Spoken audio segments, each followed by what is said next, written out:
Welcome to the Phone Transformer channel. In today's video, we'll show you how to remove a nickname on Facebook, step by step. If you find this video helpful, please subscribe to our channel for more tech tips and tutorials. Let's get started. Step 1.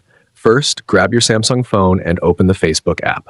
Make sure you're logged in to the correct account before proceeding. Step 2. Once the app is open, locate your profile icon. It's on the top left corner of the screen. Tap on it to access your profile. Step 3. On your profile page, you'll see your nickname displayed if you have one. Don't worry, just tap on the Edit Profile option to continue.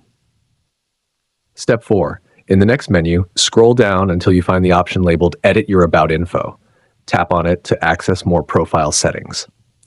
Step 5. Within this section, scroll down until you see the Other Names section. Here, you'll find your nickname.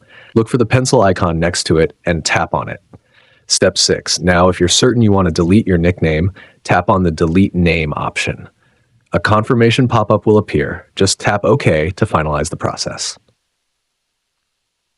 That's it. You've successfully removed your nickname on Facebook. Thanks for watching, and see you in the next video.